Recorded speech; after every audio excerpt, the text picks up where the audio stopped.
Happy to be here with Dave Sherwood. Dave, thanks for being here. So we had a great start to the conversation last time, and then we had tech issues pop up. Some Wi-Fi and some connectivity issues. Maybe as a place to start it, sort of jumping through. You were a Rhodes Scholar studying chemistry at Oxford, and then you dropped out to start an EdTech company. Can you walk me through what happened and how this led you to doing what you're doing now? Sure. So, as you say, I'm Australian originally and moved to the UK 10 years ago, just a bit over, and had this scholarship, but I never really wanted to do more study. It sounds kind of crazy to say, but when I finished my first degree in Australia, I didn't want to do chemistry research or teaching or whatever that degree is supposed to give you. And I really enjoyed it. I'd set up this charity called Teach, Learn, Grow, and I'd really enjoyed that kind of entrepreneurship stuff. So I was pretty set on doing a business from there, but I didn't have a clear option to do that. So I applied for a few jobs. The charity had just gotten big enough to start paying a salary, which was great. That was unclear that would be possible just a few months prior. And I got the scholarship. It was sort of like I was applying for different things to help support me whilst I set up a business. Anyway, obviously very privileged and fortunate to get the scholarship. Had a great time at Oxford. But even so on the train on the way there, we actually call it the Trans-Siberian because they give you the stipend to get from Australia to the UK, but they don't specify how. So you don't have to do a flight. You can do it whatever. And for the price of a flight, you can basically do the Trans-Siberian through Russia. Cool. Including a lot of your food and accommodation costs. Quite cheap. So anyway, did that, came up with the idea on the train, essentially just that textbooks are really one of the worst problems for a student-aged person in terms of cost and experience, and then incorporate it in the first week. And then fast forward a year and a half later, I drop out of Oxford and go full-time on BibliU. Nice. Well, and you guys started as a response to textbook affordability, but then you've sort of essentially sort of swam upstream to really sort of start to kind of solve more problems and improve institutional systems. Can you walk me through what that initial journey was like and how you guys started and then how you've pivoted to where you are now? Yeah, sure. So, as I alluded to, obviously being a student, and I think this is one of the biggest mistakes founders make, is they think, well, I'm a consumer, therefore I should build a consumer business. And the reality is consumer businesses are incredibly difficult to build, particularly in software. And it's much better to build a B2B business. Of course, if you're Facebook, it's a huge opportunity, huge business. But for every Facebook, there are 10,000 failures or maybe a million failures, but probably, tens of thousands of successful B2B companies, if that kind of puts things into perspective. I don't know a single B2C founder that's done really well personally. Most of them went bankrupt pretty quickly. That's the other thing with B2B. There's a nice middle ground between bankrupt and huge business. Anyway, I guess sort of diverged there. We launched this B2C product, Spotify, all you can eat. Two big problems. One, and this is super common in B2C, one, the CAC, the cost of acquisition to LTV, lifetime value, just made no sense. And my co-founder and I, we played around with so many different variations of marketing and advertising. I don't think this will ever work. I don't think it's possible for it to ever work. Partly because Google is a monopoly and they scam everyone out of ads, and hopefully they get broken up soon. I mean, the FTC has just said what they're doing with ads and ad manager is illegal, and hopefully we see the cost of ads come way down. I still wouldn't advocate for a B2C business, but if the cost of ads was, a tenth of what it is today, and there was competitors all bidding for ads on Google, all providing ads on Google, there'll be a lot more B2C and small ticket B2B businesses exist. It'd be really good for the economy. And anyway, so we pivoted to B2B sort of a bit. I think we knew B2C was failing and not working. A bit was Sussex and a few other universities came to us and were like, hey, we know some students are talking and using you guys. Can we just pay for all the chemistry students? We sort of focused on chemistry initially. So we sort of drawn to it a bit. And then we had this advisor, Tom Hatton from RefB, and he was super guys, like I did B2C. His was different, slightly different business, EdTech. It was a complete waste of time. We got tons of users, no revenue, CAC LTV kind of problem again. And then he was come onto our board and was like, what did actually sort of work for us was B2B, so you need to start doing that. So that's essentially how. And it took 2 or 3 years. We wasted a lot of investment, testing B2C out and this kind of thing. But it's probably a pretty common story here, I imagine. Yeah, that's such a good story, and I don't know if there's like a sexiness to B2C that people really like, or if it's just the sort of narrative around the sort of like founder story that people consistently chase that. But it's such a fascinating thing that you see happen again and again with people sort of starting and founding found ups that like go to the B2C category rather than the B2B. It just seems to be one of those things that people gravitate to when there's this like so much fertile ground and need and capital in the B2B space. So that's a brilliant move. Yeah, you're exactly right. Quite a few of the other EdTech B2B companies I know also started out in B2C. I think it's a classic thing. Like a lot of us are consumers and we don't have a lot of industry experience. So we don't have a lot of visibility over B2B pain points, particularly if we're like younger founders, of course. And just jump in that way. So, I think founders should really think if there's a big consumer problem on their mind, it's better for them to think, well, how can I approach this market from a B2B angle?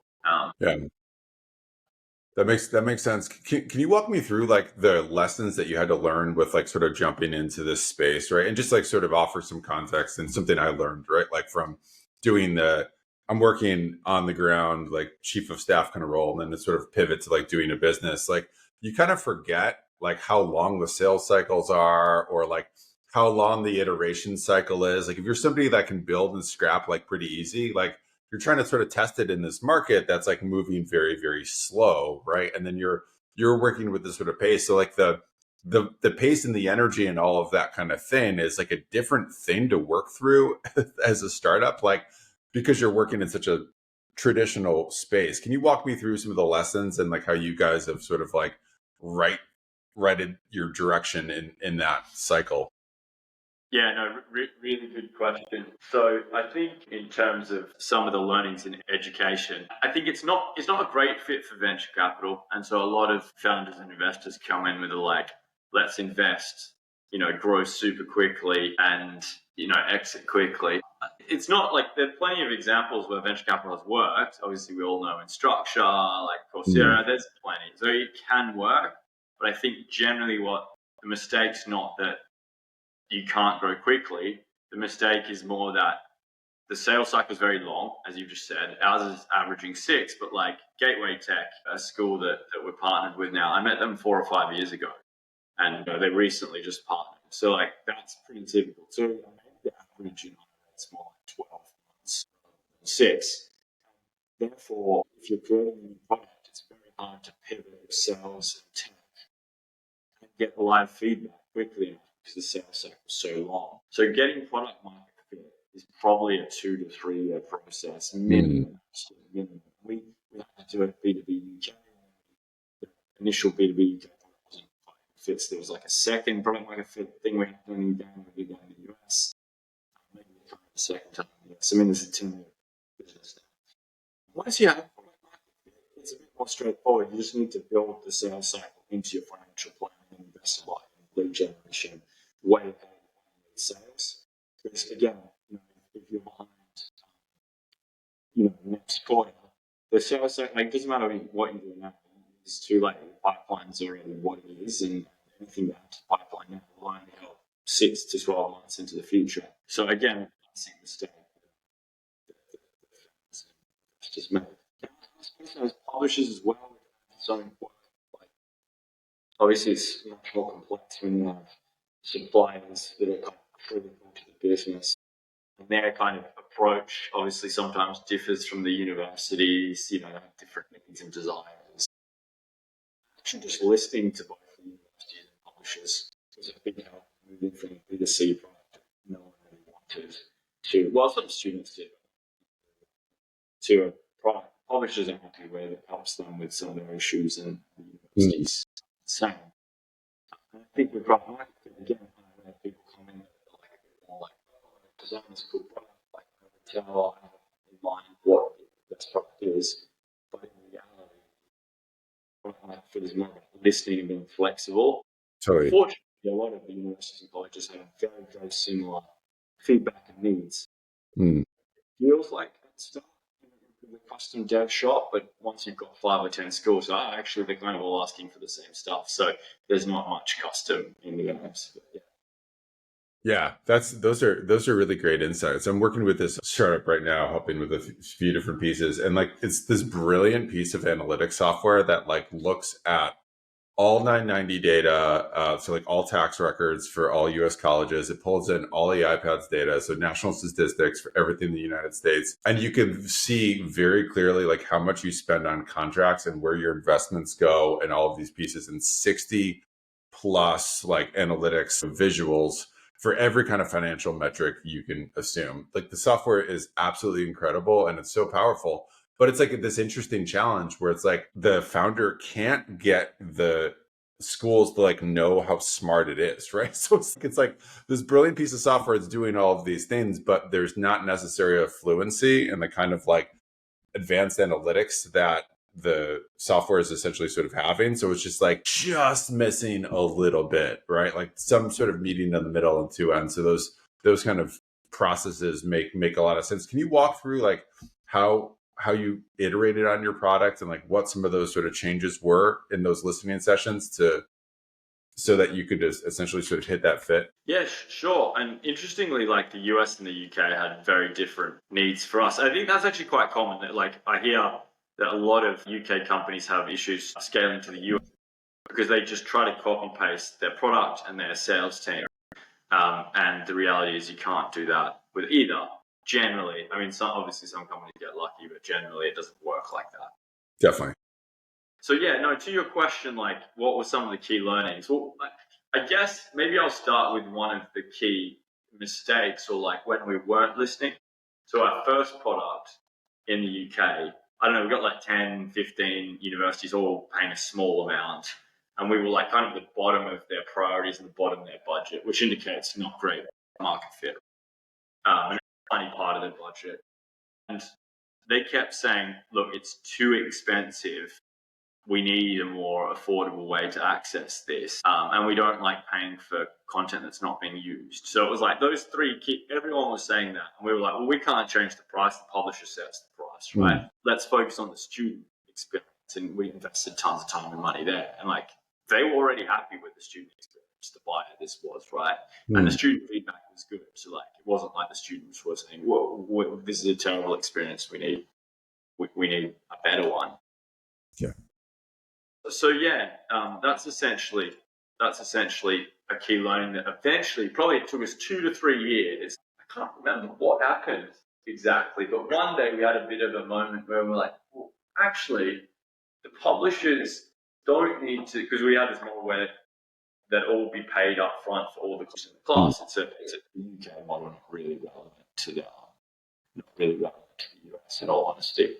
But anyway, we had this like, what if the publishers were paid based on usage, and the universities, only paid for what they use? So kind of this new business model is called user acquisition. And then boom, it was a hit, and like we released it just before COVID happened, and it was sort of the perfect storm. It would have scaled pretty well anyway, probably not to the extent it did, but it would have scaled pretty well anyway. The university suddenly it became, maybe the third or fourth item in their budget. So and critical to their strategy. Like we ended up with like 60 UK universities, and there's only really 100 big ones here. So that's like good product market fit, right? And I just kind of like, well, 3 years prior, we just listened and been a bit more creative. And maybe if we'd sat down with more publishers and been creative with them, the publishers would have given us the answer or come up with something else. But classic case of a founder just ignoring essentially the advice from the customers and thinking they know better, or thinking there's impossible. Like, yeah, we know that's the advice, but there's nothing that can be done. And maybe occasionally that's true, but I think it's actually pretty rare that nothing can be done. Yeah, that is a great story, and yeah, I think just shows the importance of really sort of listening and integrating that feedback and being creative in terms of how you're applying it. Sort of pivoting from there to where you are now, where you've got bigger systems and you're sort of solving bigger problems that are streamlining real stuff for institutions. What are the biggest inefficiencies that you're looking at, and how are you working to sort of systematize solving those, right, and streamlining those, and making automation, pricing tools, improved visibility, like all those things that you're sort of working through? How are you doing that, and what are the bigger problems that you're trying to tackle? Yeah, good question. I guess there's like a combination of like, you know, what we were talking about before, of like building very specifically what the customer wants, and then also building to a longer term vision, maybe what the customers will want next or in 5 years, or like, sort of impact you're having on education as well. And it's hard because like you're quite a small company and you've got a lot of priorities to juggle. Often sales isn't working very well. The board think you're growing too slowly. These, the classic things. You don't have good product market fit. I think it's somewhat about reading the growth curve. Most founders know when they've come to the end of the product market fit and they've saturated the market, and before they've hit it. Just before you've hit it, you shouldn't be thinking, if you haven't even hit it once and you've got practically no revenue, you shouldn't be thinking too long term. Obviously, the impact's really important, and a positive impact like on students or the institution will help the product market fit and help you financially. You should just focus on, like we were talking about before. But moving on to like, we've been through the curve, like our situation in the UK. Maybe we're sort of like a little bit away through the curve. Like clearly we're growing really, really fast. Product market fit's working. Revenue's growing pretty quick. It was clear to me, well, the UK's only got 100 universities, so we need to have a vision that's going to hit 1,000 and 4,000 universities, which obviously has an impact effect. Like you go from a market with a total of 2 million students to a market with 20. I mean, we've had 1 million students use the platform now, and that would be practically impossible to do in the UK alone. I mean, in the B2B market we operate in, there are 2 million students here, but it's very difficult to get to that point. And so, yeah, anyway, we started investing pretty heavily into the US go-to-market product, kind of that long term, before the UK saturated, fortunately. So, yeah. Yeah, that's cool. What's the learning curve been like with like tackling that, right? And sort of going upstream into like a different market? Because like you said before, right? Like university systems in the UK and the US are very different in so many different ways. And we probably go, but like, what are some of the key lessons that you've learned there? Yeah, that's a good question as well. They are very different. I mean, obviously, you've got the fact that the loans are uncapped in the US, and so at certain schools, you could be paying like 300 grand. But we operate mostly in the community college space, which I think people don't realize is actually pretty good value. Yeah. You can come out for a low number of thousands. You can come out with a diploma, certificate, that kind of thing.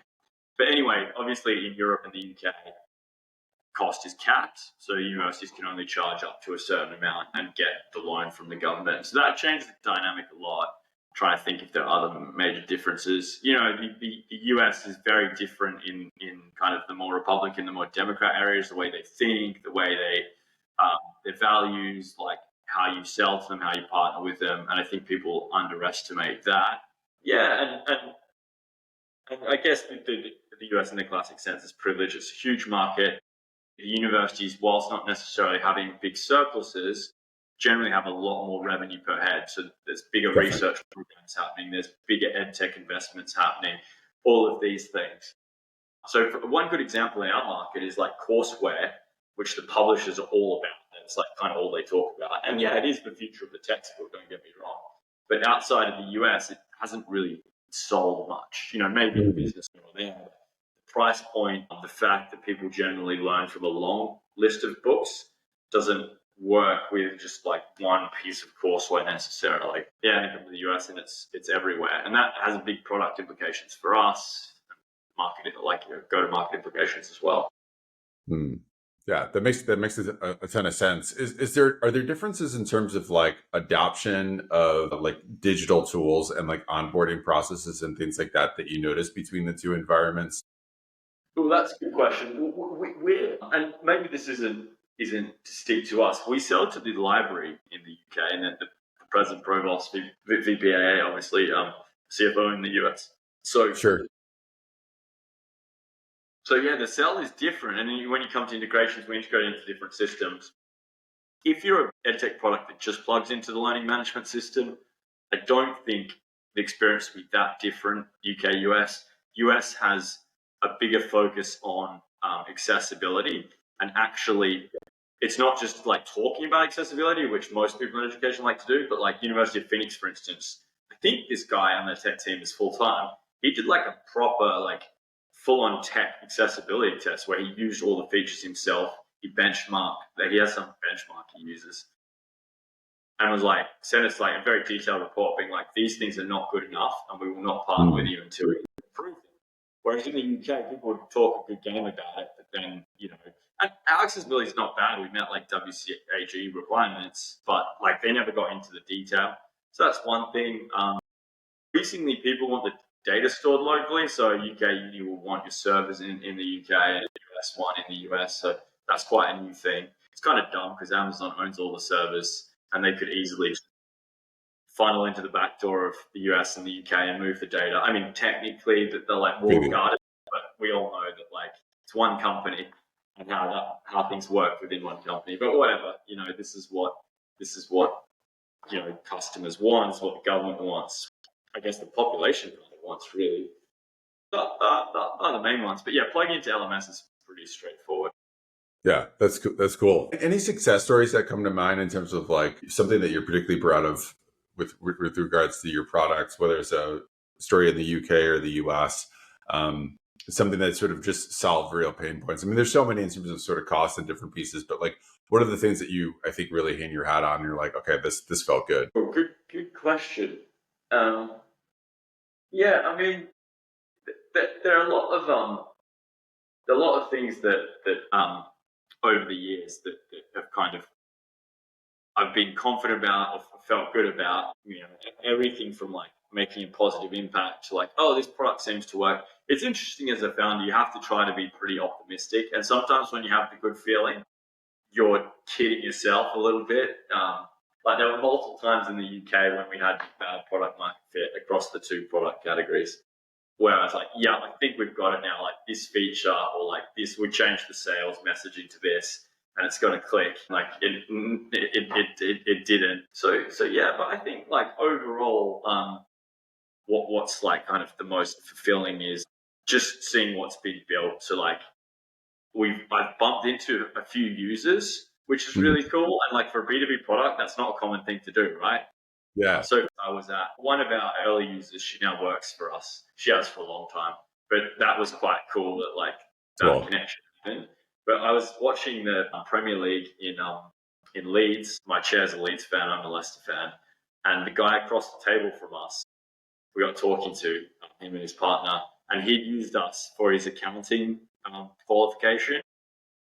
We obviously only realised that big conversation when we explained what we all did and that kind of thing. He was like, yeah, it's pretty good. I mean, obviously he's not gonna say too much to your face, but yeah, that kind of thing. Like, man, that's pretty cool. Some guy at the football, he's like, use the product, and it makes you think a bit about yourself, right? Like, oh, that was me, right? He's out of here. Yeah. Like, that was me not too long ago. Like, help future me like with these problems a little bit. That is super cool.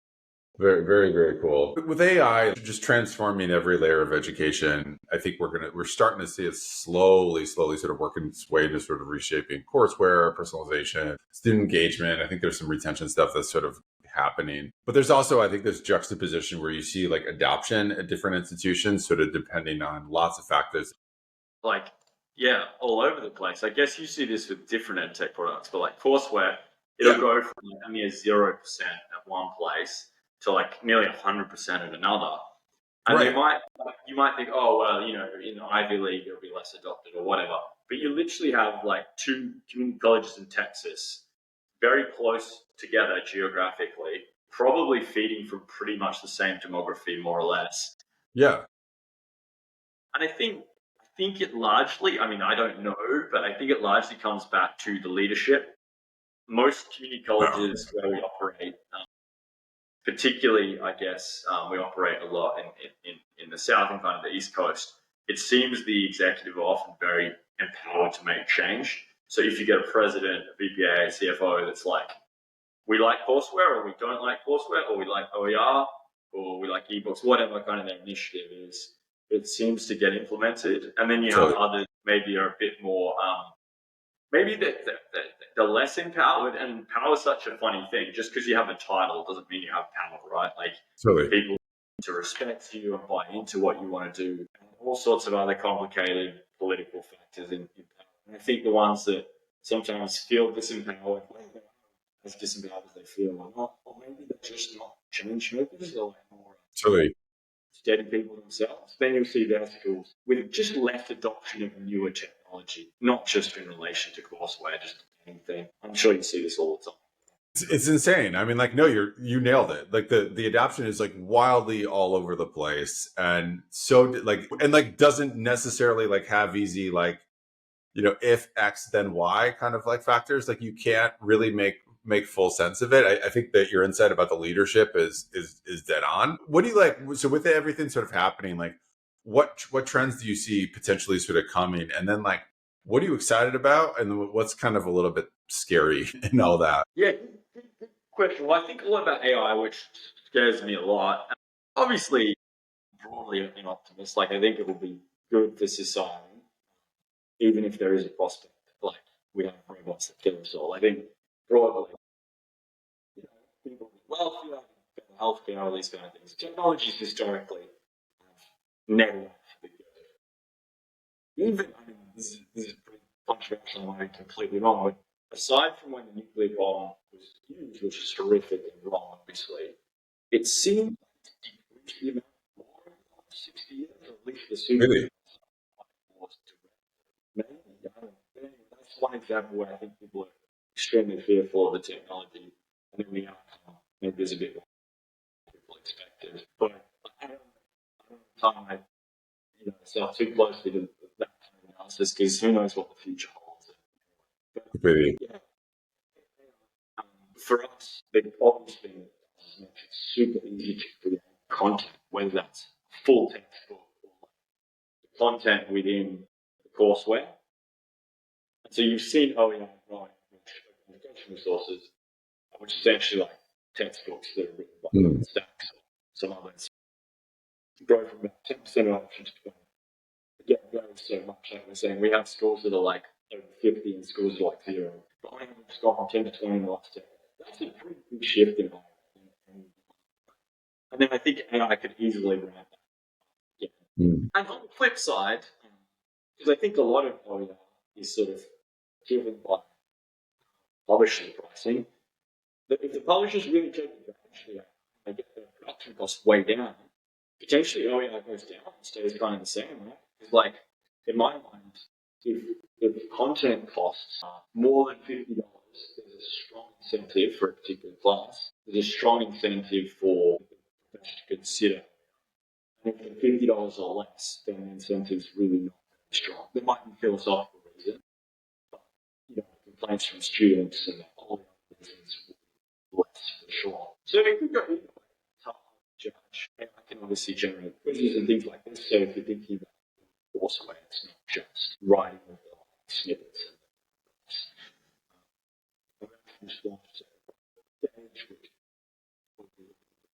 publishers generate more courseware more cost effectively, and how institutions use their own kind of courseware as well. I think other stuff. Well, it really hurts BBC EdTech blocks. You think about chatting, and if you went there to like get help writing an essay, or you went there to get help doing grammar, why would you hold to do that? GPT does it. Totally. And again, there could be a pull away from like really nice textbooks to go to GPT, but we have this unique set of highly curated publisher content, a lot of which is not on the training set available today. And so if we get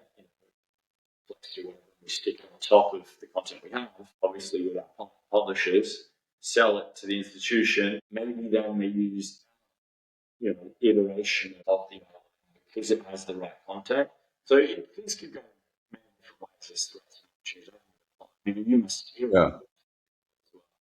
Completely. I think you nailed some of the meta trends. I think there's also some companies, College Run being one of them, and a few other that sort of popped up that are, I think, integrating agentic AI in interesting spaces. But I think, like, in full disclosure, haven't really fully nailed it. I think there are some people talk a lot about privacy concerns. I actually think that's maybe a little bit sort of talked about more than they need to, as much as like the data access, and as simple as it sounds, like broader API connections that bring in the right kinds of data, like that is massively behind in education to an extent where I think it's a bottleneck for agentic AI to really sort of take off, particularly at smaller places. So I do think there is a lot coming, but I think there's a lot of sort of like smaller bottlenecks and things that need to be fixed before you can really sort of have an integrated sort of system. I do think, kind of per your point on community colleges and value, I do think there's massive opportunity at a lot of these sort of smaller places who have to run an extremely tight balance